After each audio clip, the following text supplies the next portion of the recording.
வணக்கம் நண்பர்களே, நான் உங்கள் பாலாஜி அலைஸ் பவிஷ்யமார். குரு வணக்கத்துடன் இன்றைக்கி டாபிக் உள்ள போவோம். இன்றைக்கி நம்ம டாப்பிக்கை பார்க்கறதுக்கு முன்னாடி ஒரு சின்ன வேண்டுகோள் மற்றும் ஒரு சின்ன புரிதல்.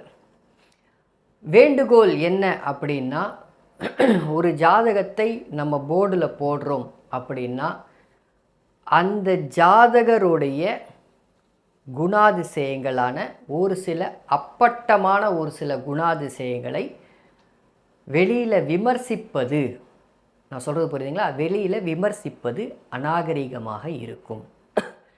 ஏன்னா இப்போ நம்ம ஒரு ஜாதகத்தை நம்ம போர்டில் போடுறோம்.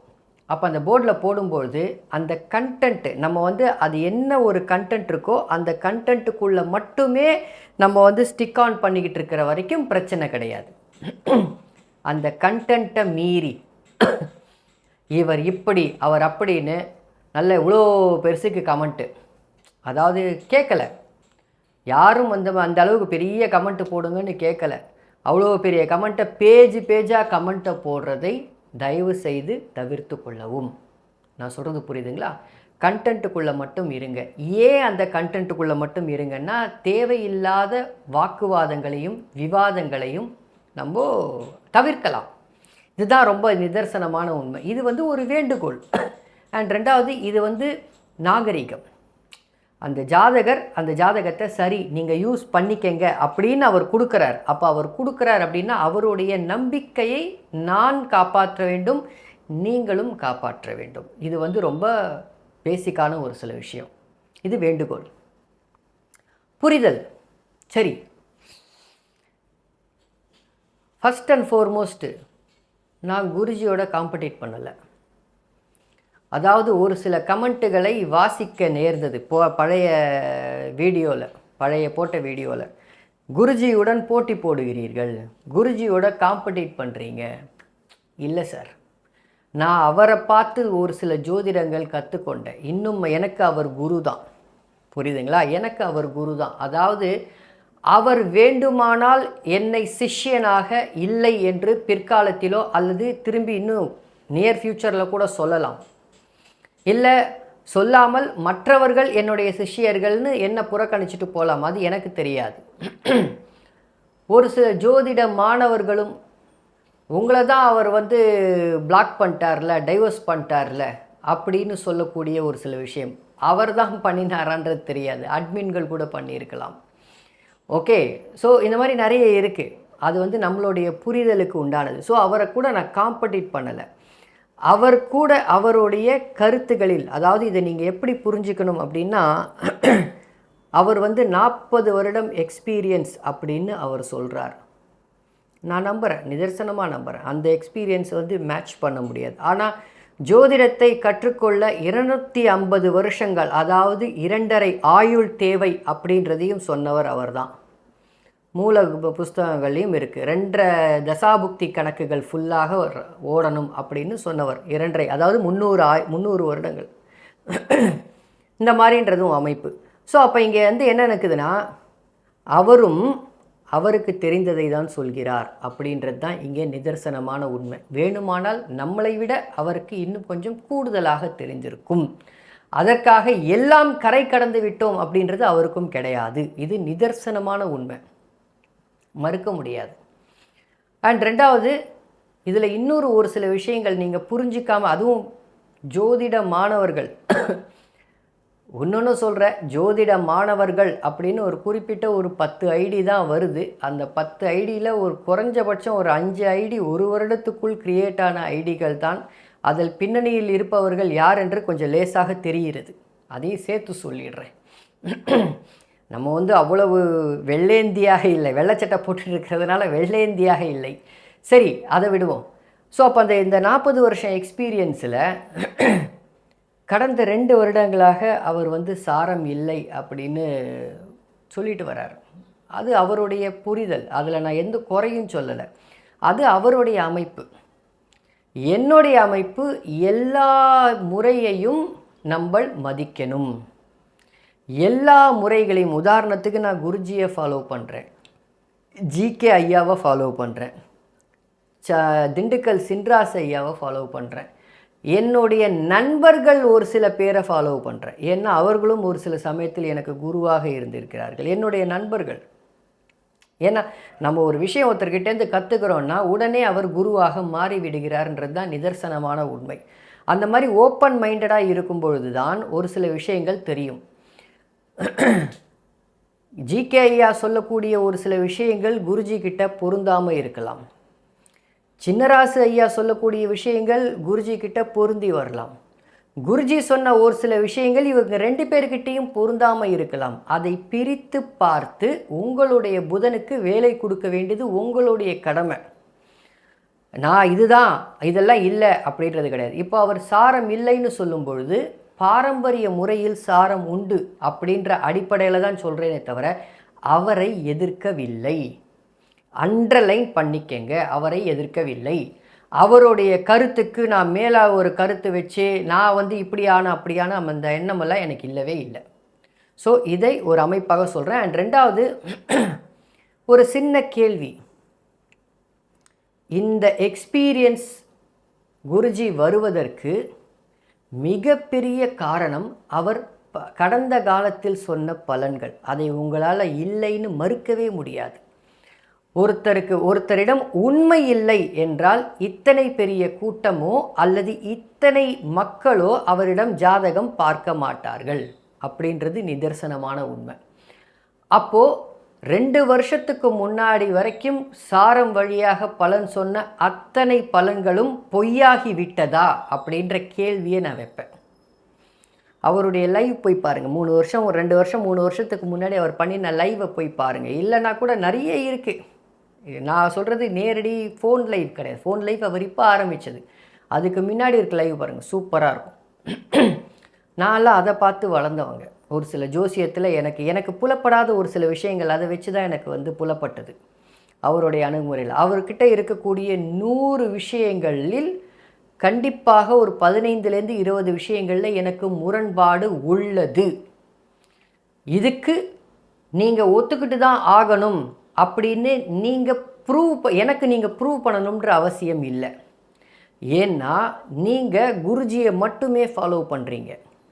நான் இது சொல்கிறது குருஜியோடைய ஒரு சில ஸ்டூடெண்ட்ஸ்க்கு. நீங்கள் அவரை மட்டுமே தான் ஃபாலோ பண்ணுறீங்க. நான் மற்ற ஆசான்களையும் ஃபாலோ பண்ணுறேன். ஸோ அப்போது மற்ற ஆசான்கள் அந்த பேலன்ஸ் உள்ள 20% 25% எனக்கு விட்டு போன விஷயத்தையும் புரிய வைத்திருக்கிறார்கள் அப்படின்றது தான் உண்மை. ஏகப்பட்ட விஷயங்கள் இருக்குது.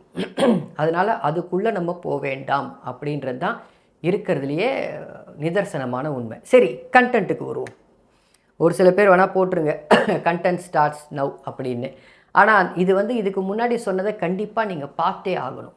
அப்போ தான் ஒரு கமெண்ட்டு போடுவதற்கு முன்பு யோசிக்கணும், தேவையா இந்த கமெண்ட்டு போடுவது, தேவையா, அவர் என்ன போட்டி போடுறாரா, இல்லையே, தேவையா அப்படின்னு போடுங்க. உங்களுக்கு நீங்கள் சாரத்தை பார்க்கவில்லை என்றால் சாரத்தை பார்க்காதீங்க. நான் சாரத்தை பார்க்கிறேன் என்றால் சாரத்தை பார்க்கிறேன். அப்போ சாரம் தேவை அப்படின்னு நான் ஒரு வீடியோ போடுறேன்னா that does not mean that I am competing with my guru. அதுக்கு பல அதர் காரணங்கள் இருக்குது. இல்லை அப்படின்னு நினச்சிக்கிட்டு புதுசாக கற்றுக்க வராங்க பார்த்தீங்களா, அவங்களுக்கும் இல்லைன்றதை ஒருத்தர் சொல்கிறார், இருக்குன்றதை ஒருத்தர் சொல்கிறார். இதில் எது உண்மை என்பதை அவர்கள் பிரித்து பார்த்து தெரிஞ்சு கொள்ளட்டும். ஸோ ஒரு ஜாதகத்தை, ஒரு கண்டென்ட், இப்போ நான் இப்போ போடுற ஜாதகமாக இருந்தாலும் சரி, இதுக்கு முன்னாடி போட்ட பதிவாக இருந்தாலும் சரி, அந்த கண்டென்ட்டுக்குள்ளே மட்டும் இருங்க அப்படின்னு உங்களை கேட்டுக்கிறேன். சரி, இப்போ போட போகிற ஜாதகம் என்ன? உச்சனின் வீட்டில் அமர்ந்த கிரகம். ஸோ இது உச்சனின் வீட்டில் அமர்ந்த கிரகம். விதியை ஃபஸ்ட்டு இது எனக்கு 20% ஒத்துக்கலைன்னு சொன்ன பார்த்தீங்களா, அதில் இதுவும் ஒன்று.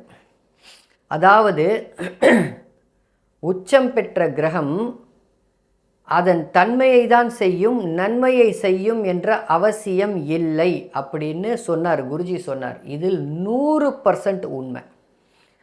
கிட்டத்தட்ட 100கணக்கான ஜாதகத்தில் அதை பார்த்து அதன் உண்மைத்தன்மையை புரிந்து கொண்டேன். இதில் எந்த மாற்று கருத்தும் கிடையாது. இதே நான் தான், அதே பவிஷ்ய மார்க் பாலாஜி தான். உச்சனின் வீட்டில் அமர்ந்த கிரகம் நன்மையை செய்ய போகிறதில்லை, அதன் தன்மையை தான் செய்யும்ன்றதை சொல்கிறேன். அதாவது ஒரு உச்சனுடைய வீட்டில் ஒரு கிரகம் உட்காந்தா அங்கே கூட அந்த கிரகம் அதனுடைய தன்மையை வலுவாக செய்யுமே தவிர சுப பலனை செய்யும் என்ற அவசியம் இல்லை. நான் சொல்கிறது புரியுதா? சுப பலனை செய்யும் என்ற அவசியம் இல்லை அப்படின்றது. இதை நான் நிறைய ஜாதகத்தில் பார்த்துட்டேன், நீங்கள் போய் பார்த்துக்கங்க. ஒரு உதாரண ஜாதகம் தான் போட போகிறேன். Again stick only to the இது அது என்ன கண்டென்ட் ஆஃப் த டாபிக். தேவையில்லாமல் ஒரு சில வார்த்தைகளை நீங்களும் போட வேண்டாம். ஒரு நாள் ஒரு வீடியோவுக்கு நான் ரிப்ளை கொடுத்ததே எனக்கு வேலை கெட்டு போச்சு. என்னுடைய ஆஃபீஸ் வேலை இருக்குல்ல, ஸோ அதெல்லாம் என்னால் விட்டுட்டு இதுக்கெல்லாம் ரிப்ளை கொடுத்துட்டே இருக்க முடியாது. ரிப்ளை கொடுக்கலன்னா இவர் பாரு ஓடி போயிட்டாரு, ஒளிஞ்சிட்டாருன்னு வைங்க. அப்படிலாம் ஒன்றும் கிடையாது. ஓடணும் ஒளியணுன்றதெல்லாம் கிடையாது. இன்றைக்கி கூட அப்படியே மூடி போட்டு இந்த சேனல்லாம் டெலிட் பண்ணிட்டு போயிட்டே இருப்பேன். எனக்கு எந்த கவலையும் கிடையாது. ஸோ ஆக ஒரு சில விஷயங்கள் புரிய வைக்கிறோன்னா நமக்கு இது தேவை, புரிய வைக்கிறேன், அவ்வளோதான். சரியா? ஆக சரி, என்ன ஸ்டான்ஸா ரூல் சொல்கிறது என்னென்னா, உச்சனுடைய வீட்டில் உக்காந்த கிரகம் அந்த வீட்டின் ஆதிபத்திய காரகத்துவத்தை சுபத்தன்மையுடன் செய்யும் அப்படின்றது தான் குருஜியோடைய விதி. இது உங்களுக்கு இல்லைன்னா போய் பாருங்கள். இப்போ கூட ஆன்லைன் கிளாஸில் கூட ஏதோ ராகு உச்சனின் வீட்டில் இல்லாமல் இருந்த ராகு தான் போட்டார்னு நினைக்கிறேன், if I'm not wrong. So அதை கூட போய் பாருங்கள், மறுபடியும் இருக்கும். இல்லை பேக் ட்ராக் பண்ணி நிறைய வீடியோ பாட்டுங்க. இதுதான் உண்மை அவர் சொல்கிறது. அதில் நான் என்ன சொல்கிறேன்னா, உச்சனின் வீட்டில் அமர்ந்த கிரகம் நன்மையை செய்யும், அந்த வீட்டின் சுப பலனை செய்யும் இல்லை, அந்த கிரகத்தின் தன்மையைத்தான் அந்த கிரகம் செய்யும் அப்படின்றது தான் இதில் இருக்கக்கூடிய ஒரு விஷயம். ஏன்னா உச்ச பெற்ற கிரகம் நன்மையை செய்யாது தன்மையை செய்யும்னு செஞ்சதை உணர்ந்தவன். ஸோ இப்போ அகைன் ஒரு ஜாதகம் போடுறேன். ஓகே,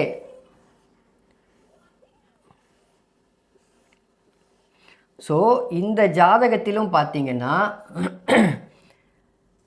அகைன் மறுபடியும் சொல்லிடுறேன், இந்த ஜாதகத்தை முழுவதும் விளக்கப் போவது இல்லை, முழுவதும் விளக்கப் போவது இல்லை. கண்டென்ட்டை மட்டும் தயவு செய்து நன்றாக புரிந்து கொள்ளுங்கள், தயவு செய்து நன்றாக புரிந்து கொள்ளுங்கள், கண்டென்ட்டை மட்டும்.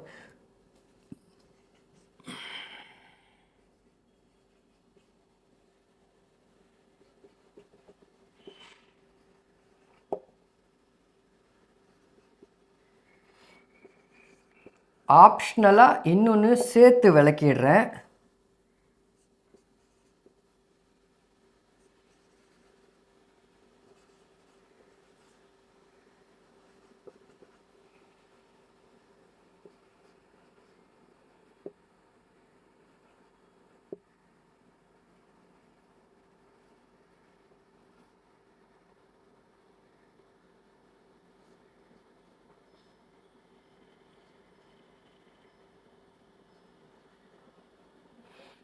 இதுதான் இந்த ஜாதகத்தோடைய அமைப்பு டீட்டெயில்ஸு.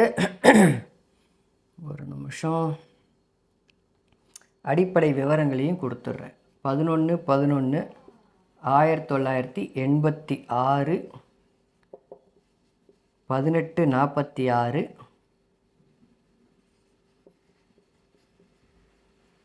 சிவகாசி. ஸோ இந்த ஜாதகத்தோடைய தசாபுக்திகளை சொல்லிடுறேன். சனி தசை 2011 முடிஞ்சு போச்சு. புதன் தசை 2028 முடியுது. ஓகே, இப்போ நடக்கிறது புதன் தசையில் குரு புக்தி. சரி, இதுதான் ஜாதகம். இதுதான் ஜாதகம். ஃபஸ்ட் அண்ட் ஃபார்மோஸ்ட் ரொம்ப சிம்பிளாக சொல்லிடுறேன், இந்த ஜாதகருக்கு இன்னும் திருமணம் ஆகலை. புரியுதுங்களா? இந்த ஜாதகருக்கு இன்னும் திருமணம் ஆகலை. 1986 பிறந்திருக்கார். உச்சனுடைய வீட்டில் அமர்ந்து உச்சனையும் சேர்ந்து பார்த்து உச்சனோட பரிவர்த்தனையாகும் சனி. அதாவது இதை நீங்கள் எப்படி வேணாலும் எடுத்துக்கலாம்,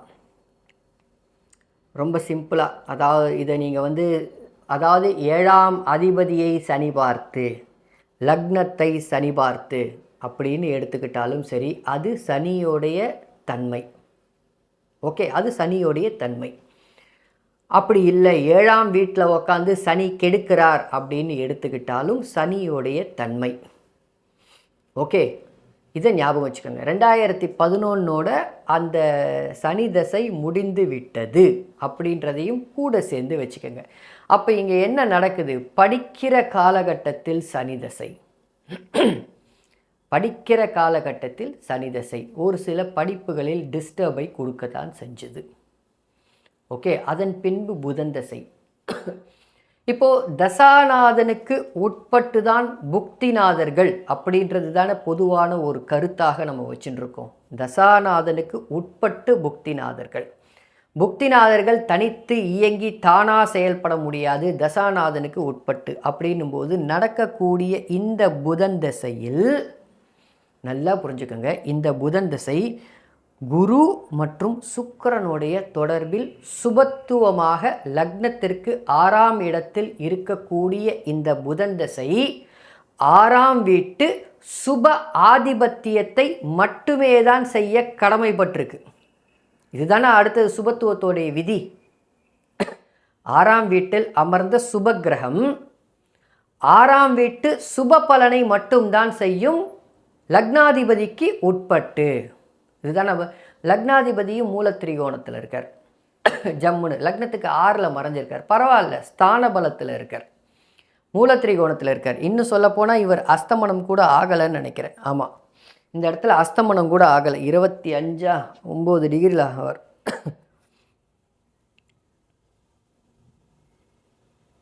ஆமாம், வக்ரம் வக்ரம் சுக்கிரன். அப்போது இங்கே புதனும் வக்ரம், அதையும் சேர்த்து வச்சுக்கோங்க, புதனும் வக்ரம். ஸோ அப்போது இங்கே லக்னாதிபதி ஆட்சியாக இருக்கார். நம்ம குருஜியை பொறுத்த மட்டும் வக்ரம்ன்றது ஒன்றுமே கிடையாது. ஓகே, ஆனால் முன்னாடி 2-3 வருஷத்துக்கு முன்னாடி வக்ரமெல்லாம் சூப்பராக இருந்தது, அதை பார்த்து பழகி வந்தவன் தான் நான்லாம். ஸோ இங்கே லக்னாதிபதி ஆட்சியாக இருக்கார். குரு சுக்கிர தொடர்புடன் இருக்கக்கூடிய புதன் 6ஆம் வீட்டு சுப பலன் என்ன? 6ஆம் வீட்டில் இருக்கக்கூடிய சுப பலன் என்ன? ஒரு நிரந்தரமான வேலை தானே 6ஆம் வீட்டில் இருக்கக்கூடிய ஒரு சுப பலன். இவர் நிரந்தரமான வேலையில் இல்லைங்க, இவ்வளோதாங்க. லக்னாதிபதியும் 6ஆம் வீட்டில் தான் இருக்கார், ஒரு நிரந்தரமான வேலையில் இல்லை. என்கிட்ட ஜாதகம் பார்க்க வந்தபொழுது நான் கேட்ட முதல் கேள்வியே ஆகஸ்ட் மாதம் 2024 நான் கேட்ட கேள்வி, ஆகஸ்ட் மாதம் 2024 நீங்கள் வேலையில் இல்லையேன்னு. சார், அதுக்கு முன்னாடி 1.5 வருஷத்துலேருந்தே, அதாவது புதன் தசை ராகு புக்தியிலிருந்தே வேலையில் இல்லைன்ட்டார். அதுக்கு முன்னாடி வேலை எப்படி? இல்லை சார், சொத்து சுமார் தான், ஒன்று போகிறது கோவம் வந்துடும் நிறுத்திடுவேன், போகிறது கோவம் வந்துடும் நிறுத்திடுவேன், எனக்கு நிரந்தரமாக நான் வேலைக்கு போகிறது இல்லை. சரி, ஒருவேளை லக்னம் தப்போ, என்ன வரும்? இல்லை லக்னம் தப்போ? இல்லை சார், இவர் டீச்சர் ப்ரொஃபஸராக இருக்கார், 2-10ஆம் இடத்தோட குரு சம்பந்தம், உங்களோ அமைப்புகள் அது புரிஞ்சுக்கோங்க, புரியுதுங்களா? அப்போது டீச்சர்ன்றது உங்களால் இப்போ மறுக்க முடியாது, 2-10ஆம் இடத்தோட குரு சம்மந்தப்பட்டதுனால மறுக்க முடியாது போயிடுது. ஸோ அதனால் லக்னம் தவறுன்றது இங்கே உங்கள் விதியே உங்கள் விதிக்கு இடைஞ்சலாக வந்துடும், புரியுதுங்களா? அப்போ லக்னம் தவறு கிடையாது. சரி, ரைட்டு. இங்கே அடுத்தது இந்த புதன் 2 மற்றும் 5ஆம் அதிபதியாக இருக்கக்கூடிய புதன் இவருடைய குடும்பத்தை அமைத்து கொடுக்க வேண்டும். சுக்கிரனோடையும் கூட சேர்ந்து இருக்கக்கூடிய புதன், நல்லா புரிஞ்சுக்கோங்க, சுக்கிரனோடையும் கூட சேர்ந்து இருக்கக்கூடிய புதன் மற்றும் 11ஆம் அதிபதினு சொல்லக்கூடிய குருவுடன் பார்வையிலும் இருக்கக்கூடிய இந்த புதன் ஏன் கட்டளையிடலை இவர்கிட்ட? நாதனின் கட்டளைக்கு உட்பட்டு தானே புக்திநாதர்கள். சரி, அவர் கட்டளை இட்டார்னே நினச்சிப்போம், நம்ம கட்டளை இட்டார்னே நினச்சிப்போம். அப்போ ஏன் இதை சனி கொடுக்கல? உச்சனுடைய வீட்டில் தானே உட்காந்துட்டுருக்காரு, இந்த சனி செய்யணும் இல்லை? அவர் ஏன் அந்த இடத்துல அவருடைய தன்மையை செய்தார்? அந்த வீட்டு சுப பலனை செய்யாமல். சரி, 7ஆம் அதிபதி உச்சமாக தானே இருக்குது, 7ஆம் வீட்டு பலன் நடந்தே ஆகணும் இல்லை? இப்படி வருவோம், 7ஆம் அதிபதி உச்சமாக இருக்குது அப்படின்னா 7ஆம் வீட்டு பலன் நடந்தே ஆகணுமே. ஏன் 7ஆம் வீட்டு பலன் நடக்கலை? ஒரு சில பேர் இதுக்கு விரசமான கமெண்ட்டுகளை போடுவார்கள், தயவு செஞ்சு அதை தவிர்த்துடுங்க. நீங்கள் பாம்பின் கால் பாம்பறியும், நீங்கள் என்ன கமெண்ட் போடுவீங்கன்றது எனக்கு தெரியும். அதனால் அதை தவிர்த்துருங்க. அந்த கமெண்ட் ஜாதகரை பற்றி ஒரு சில விஷயங்கள் நம்ம பேசுவது நமக்கு நல்லது கிடையாது. பொதுவெளியிலையும் அது பேசக்கூடாது. அதனால் இந்த அமைப்புகளில் இந்த புதன் 2 விஷயங்களில் இந்த புதன் ஃபெயில் ஆகியிருக்கார். நம்பர் 1 விஷயம், குடும்பத்தையும் குழந்தையும் இன்னும் இந்த புதன் தரலை. வயசாகுது, கிட்டத்தட்ட 37 வயசாகுது, இந்த புதன் தரலை. நம்பர் 1. நம்பர் 2, ஒரு வேலை, 6ஆம் வீட்டு சுபத்தன்மையான ஒரு வேலையை கூட இந்த புதன் தரவில்லை. இந்த இடத்துல சூரியன் நீச்ச பங்கம், சுக்கிரன் ஆட்சியாக இருக்கார். ஸோ நீச்ச பங்கம் தரவில்லை. அப்போ உச்சனுடைய வீட்டில் அமர்ந்த கிரகம் என்ன பண்ணுது? இப்போ இவருக்கு திருமணம் ஏன் ஆகவில்லை அப்படின்றதுக்கு நீங்கள் போஸ்ட்மார்ட்டம் பண்ணி, நான் சொல்கிறத நல்லா புரிஞ்சுக்கோங்க, போஸ்ட்மார்ட்டம் பண்ணி எல்லாம் போட்டுடலாம், சொல்லிடலாம். சார், அதாவது ராசிக்கு 5ஆம் அதிபதி லக்னத்துக்கு 8இல் மறையிறார் மற்றும் 2 5ஆம் அதிபதியே லக்னத்துக்கு 8இல் லக்னத்துக்கு 6இல் மறையிறார். 2 5ஆம் அதிபதியே புதனே மறைஞ்சு விட்டார். லக்னத்திற்கு 5ஆம் இடத்துல கேது உட்காந்துட்ருக்கார். இந்த மாதிரி நிறைய சால்ஜாப்புகளையும் நிறைய போஸ்ட்மார்ட்டங்களையும் நம்ம செய்யலாம். அது செய்யக்கூடாதுன்னு சொல்லலை, செய்யலாம். ஆனாலும் இவ்வளவு தாமதம் ஏன்? ஒரு 30 வயசு 32 வயசு வரைக்கும் எத்தனையோ ஜாதகருக்கு லக்னத்துக்கு 5ஆம் இடத்துல புதன் மறைஞ்சிருக்கார், அதெல்லாம் மறைஞ்சிருக்கார். இந்த மாதிரி இருக்கும்போது 7ஆம் அதிபதி மறைஞ்சிருக்கார், அதில் 2ஆம் அதிபதி மறைஞ்சிருக்கார், 7ஆம் அதிபதி உச்சமாக இருக்கார். ஸோ அப்போது எத்தனையோ அமைப்புகளில் நம்ம கரெக்டாக வந்திருக்கணுமே, ஏன் இவ்வளவு லேட்டு அப்படின்றது. மற்றும் ஒரு ரொம்ப முக்கியமான விஷயம், நமக்குள்ளேயே நம்ம சோதித்து பார்த்துக்க வேண்டியது, நம்மளுடைய மனசாட்சி நமக்கு என்றைக்குமே பொய் சொல்லாது. நம்மளுடைய மனசாட்சி நமக்கு என்றைக்குமே பொய் சொல்லாது. ஒரு சார அடிப்படையில் நம்ம விளக்கும்போது இந்த இடத்துல ஒரு சுயச்சாரத்தில் உட்காந்துட்ருப்பார் சனி, சுயச்சாரத்தில் உட்காந்துட்ருப்பார். சரி, இப்போ ஏன் புதன் தசை வேலை செய்யலைன்றதுக்கு நான் சொல்கிறேன். நீங்கள் இத்தனை நேரத்துக்கு போஸ்ட்மார்ட்டம் பண்ணியிருப்பீங்க, ஒரு சில பேர் பண்ணியிருப்பீங்க. பட் அதுக்குன்னு எப்படியாவது பலனை நம்ம அதாவது பாலாஜி சொன்ன பலனை மேட்ச் செய்வதற்காக கண்டிப்பாக பண்ணலாம். ஏன்னா இது பழைய போட்ட ஜாதகத்திலையும் பாவம் சனி செவ்வாயுடைய தொடர்பில் சுக்கிரன் இதுன்றதை போட்டு ஆளை போட்டு கிழிச்சிட்டீங்க. ஆனால் மறுபடியும் சொல்கிறேன், உண்மையை சொல்கிறேன், ஒரு ஜாதகம் உங்ககிட்ட வருதுன்னா ஒரு பலன் என்ன நடந்ததுன்னு தெரிந்ததுக்கு பிறகு 1008 விஷயத்தில் அதை போஸ்ட்மார்ட்டம் செய்து கரெக்டாக கொண்டு நிறுத்த முடியும். நானும் செய்திருக்கிறேன், நானும் செஞ்சுருக்கேன். என்ன அப்படி தான் கற்றுக்கிட்டேன். நிறைய விஷயங்களில் ஃபீல்டுக்குள்ளே வந்ததுக்கு அப்புறமா, நான் சொல்கிறது ஒரு 7 வருஷம் 8 வருஷத்துக்கு முன்னாடியிலேருந்து ஃபீல்டுக்குள்ளே வந்ததுக்கு அப்புறமா நிறைய ஜாதகங்களை பார்க்க நேரிட்டதில்லை. அப்போ அந்த பார்க்க நேரிடும் பொழுது அதே கிரகம், அதே ஆதிபத்தியம், அந்த கிரகத்துடைய காரகம், ஆனால் நான் கணித்தது வேறு, இங்கே நடந்தது வேறாக இருக்கும். இது உங்களுடைய மனசாட்சிக்கு தெரியும், நான் சொல்லணுன்ற அவசியம் கிடையாது.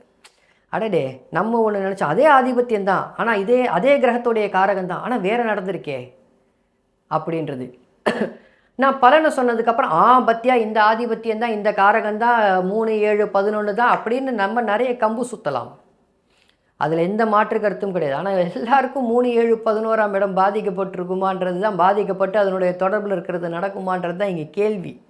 ஸோ ஒரு போஸ்ட்மார்ட்டம் செய்யறதுக்கு முன்னாடி உங்களால் கரெக்டாக பலனை சொல்ல முடிந்தது என்றால் அது உங்களுடைய சக்ஸஸ்.